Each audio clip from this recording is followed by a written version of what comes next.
aya na first ne eta aka say ma na ya eta yi emmema no ehwe ho ba bia apomp ne nufu anase wahihye ne to bia atare bia o hye na bia wa yi be ma bia anase sofo bi aboho anase ma no kwa sorry sesi akoyi asofo no boho na story we pa kire me say sesi asofo no so kom ho a se ne omasia form no ma ye omano pink na se ne omasio omasro mabodwi mu ma ye soche no mo yi omuti na wo hwe half should be omusha mesro sesi asofo no so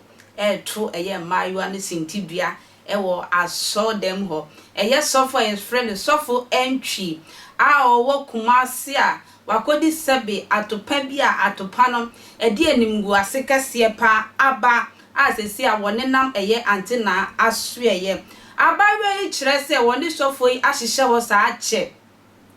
no ni sofo ehyiemu ewo mpem anase eda mu nyina mu taki bebo mbehyiemu wo mpem no na sofo Antwi aka kire ne se eye ne doctor aka kire no Antwi ne se ne hu suo ne ba na so wo de ma oba no ma sa oba no onkoye woto wonufu ebe pompe no ne hu suo no ehihye mba yie enti sofo Antwi bo adwuma sa na ne hu sane na ne wo bi abayo anum na wo de nsuo yi aguma manano on se watawa num asem we de mu onwem na ne nyina mu no so na abortion so enenemu wo monyem no mo yegu wo monyem na sofo de adurama nanom na aba wo monyem no de na ma doctor na yakoyegu a sesi asofo Antwi se abawe ompe ni bim na chese kamia ye se sofo ye twi abawe dia na se wayi ni dia frima ye wa broskoto no wanya abawe fofora wode ne la ekono so abawe se metikokum me do be kwa Ante Naa ho ne ebesi biansi ma abawe pie mu Ante Naa ho ede na asem ekoda Ante Naa na chese ye fresh sofo Antwi wo phone su no na asem akoye maka menka ye medi mindi ye wundi ya bodua ne fan kosi wode ma ye kwa Ante Naa hye ye ne yenkohwe ne efi eye sofo Antwi ho ene abaye ho no emra sisia Bishop Yamoha yeah me joso pom to say yamiado asori baby a friend and Linda Opoku anyambia woni no me ba che mama program no me hwe program ni bi ti enya fe na be bi sam se mi na na se mi ni no because one thing they say dia ono mo ma ne kwa ma ne kasa wa kana se nyina wi ba wi ase sabe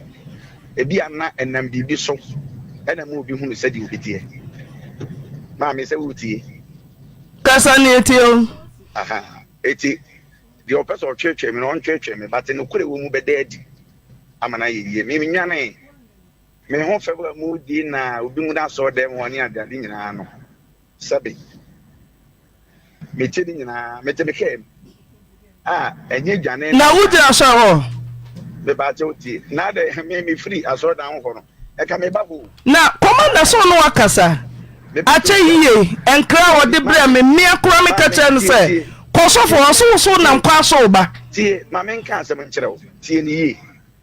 asem no maka mama na kwa waka na sem nyina ni e ma okwan no me ba che uti ma okwan no sofo tie asem ma me efe wo na wudie na sofo adwane ni ade no me dwana kwa hen because one me free asore dan ho no na eye best 12 na me free ho na best 12 e dey be free asore dan ho nte bra na mo frame na mo Central Police Station so what you say na mo Central Police Station me nya coward me suro bibi asa tie ne bre Central dey so be me ba che otie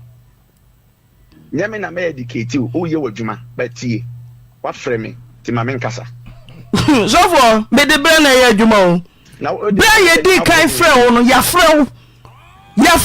producer so ba abodon ko wo mai second producer frɛ maka che so wo mai mpo a yentu ka emna wa so fie ho me ne wo kasa wo mu gira ho na omutu ka ba ma so fie ho a eno no de ne de beba se ye hia unti ye hia wo so wo beka wasam tie ni ye elo ba ne se wo ne twempna eno ni asem ewo mu wo sofo oti ha nko baby o so de ne ko hotel o ma ne fi nyame na meka wo sore ba no wo na eka ma men kasa yi ma men kasa nko baby o te he ya So asɛm na ɔka no me no kredi nyame anim ni enukure ebi wo baabi enukure bebere ni baabi nukure bi wo baabi nukure bi baabi ɛna me no sɛbe ɛyɛ advice bi nti na mentumi ama hɔ advice bi nti na mentumi ama fo nukure bi wo baabi nukure bi ni baabi ɛna me pɛte o ɛwuraba ne te ha wɔn kɔɔ yɛ de brɛ na ma ɔse wo de ni kɔ hotel ɔfefe wo bɛma ho ɛno na yɛsi yia no ma no maame papa tie for me to come there case no me dey ja police da me case ni court adentina ababaawa no na asaba na woka no hono musa no wo di case ja police wana abre me krata se me police station wo di numbers me man kofo na mo frɛ me asaba na wo si anya nukure wo mu no wo ni me pie na one me kora asaba na anya nukure o man so ma ni nyina hu se ye twantro eto so enti wo ka nukure o man so ma na jiwa di se ma ni twantro to so ka obone mamenka ya na anya nukure no ka kire me mamenka ka se me se anya nukure tie enukure bi ewo mu no bedadi ebedadi kana me tie de anya ntro no ka kire me na me tie wonya ya na woni mempi woni man tra 2 years wa ma nyi nsengu hunsuo no mama anoma na waka kire ma ne se ye twantro to so waka kire o ka no so ma jiwa di se ye twantro eso wonim so na tra 2 years won ka no kore wa mama yi nyi nyina gu ama woka kyem so wo bedwane den wo to se wonya ka wo de me kan de ntro ne ka kire me wo koko yi nyi nsengu yi hey what man you nyisengu me busa wo nyisengu you nyisengu what man you nyisengu nyame o hata suri wo onu bedi di papa onu so bedi nyinsen na o kasa me kasa be ma na dwane no recording no ha si yambo na tia e wa ha program ne kwaso nyina na mehwe si yambo recording na tia kan kura sofo kan kura na nya fa ahudie wan e ja ntro no na o ya ho so de o ba wiase wonya bone da no kan na nya fa ahudie kan na nya fa ahudie de o so kire ni bi kan kura obi aba ya mesi so me bo me brother be share me same life o be same life e be ka share me same twantro let me akwatra FM station kan kura but you don't know me busu aba woni se de me sha won sa o se o makro to show mo so wo se busu ama ne ya ba o ke kan se mu kire ye kan kura so kan kura wo so be ton wa sho na wa dwan kan kura se mi nwane unwane ya bra ye frɛ obra case na what central police station e ho na me call ye abortion na me ye wo se ya anye me busa wo se woni me nya abortion fafu antwi omo frɛ ma ka se fafu antwi abortion no se yenye abortion na me busa yo se yenye abortion me busa usuba mboni ekura fafu antwi yenye abortion na me se kan kure me se yenye abortion jai nsɛm nyina na yi ma asɛm na no woni me nya abortion yankopon betia wo ka wa me se woni me nya abortion wo hunsuo ni anomo wo hunsuo ni ma no mo hunsuo because one so for kan kwene jantro no why kan kwene jantro no ma me ko bi sa papa se kan kwene jantro no relationship na wo ka ho asem no ho aninim de sa relationship na wo ka ho asem ade akwetena ho no a wanya nipa ye support wo ye nipa fruit na wo me de sie ye no enti mo audio ha twa sa wo ne mete mo audio ha wo se a wo pɛ me wo nja ma chiri de da o mo yi osika ma na wo se wo pɛ no enti no mo audio ha twa sa wo se wo nja ma chiri me wo ha spare ma wo so doctor bi sie ye enti ye me nom no e wa ha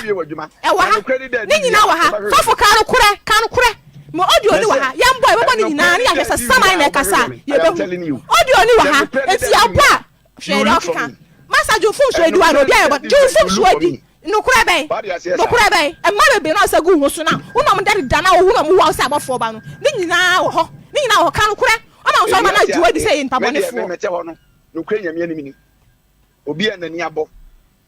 wo de wo dadafo o obi anani abo wo dadafo wo so na ma ka chom say ye gu ani mase ni